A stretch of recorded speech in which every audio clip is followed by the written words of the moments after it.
All right, here we go.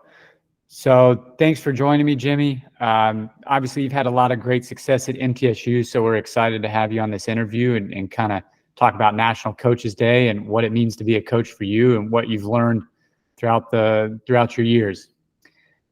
First question I've got for you is, what led you to become a coach?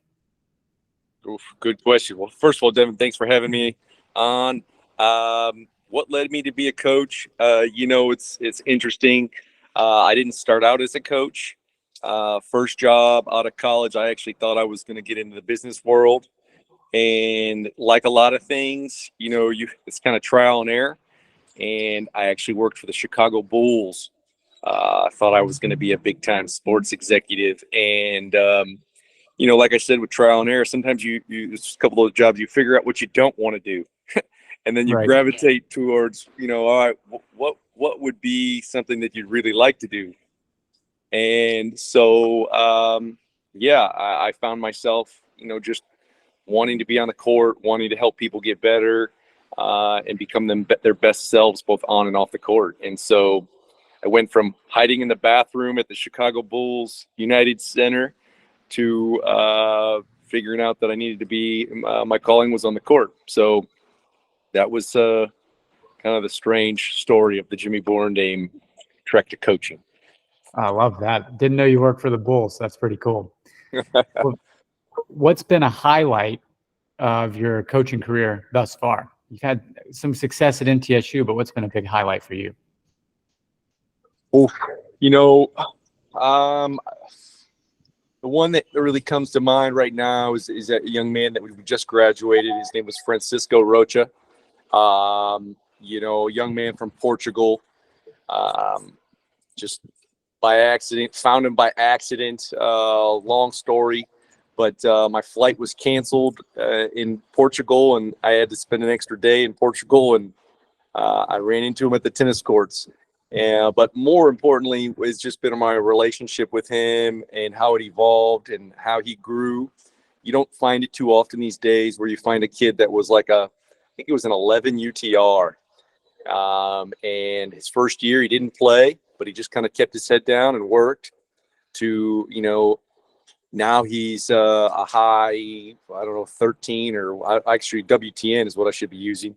But what his WTN is, but the kid's killing it. He's got, I don't know how many ATP Tour points. He's playing on the tour, but he went from not playing in our lineup to moving to number 5, all the way to number 1, making NCAAs, 2-time Conference Player of the Year, and he's putting in the time right now in the future circuit. So excited to see him grow and just see the process with him and our friendship and how it's evolved.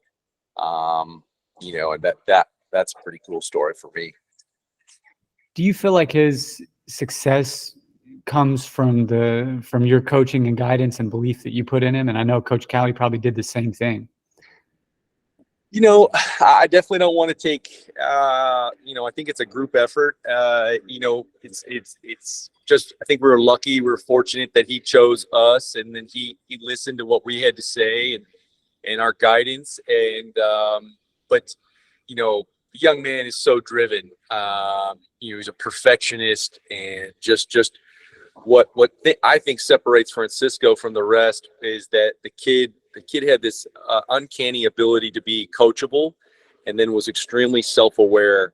I found that when I was able to teach him something or show him something, he would literally be able to pick it up within 15 to 30 minutes.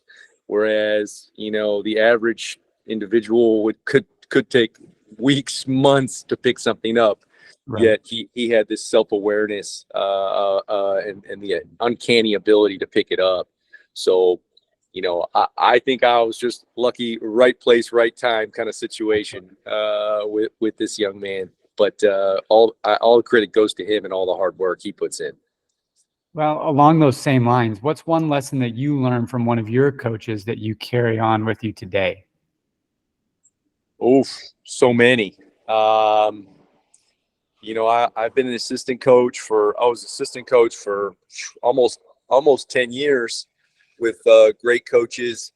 But some of the things that stick with me come from, come from my junior coaches, Patrick Tibbs, or Bob Hoppenstead, who actually wasn't a true tennis coach. He was actually the Chicago Bears motivational speaker in 1986.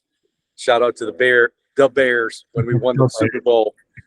But he taught me that unless it's positive, loving, or constructive thought, or you're going to say it, that it's really not worth your time.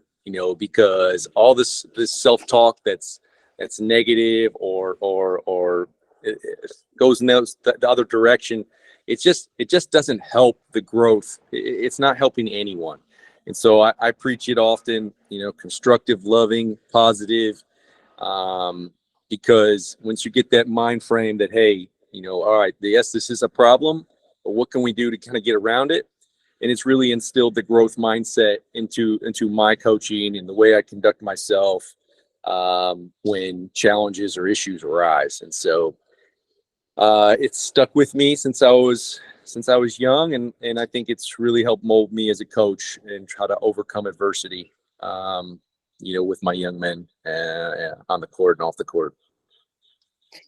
Well, I think that's a wonderful message. I'm glad that you got that and you've carried that through into your career.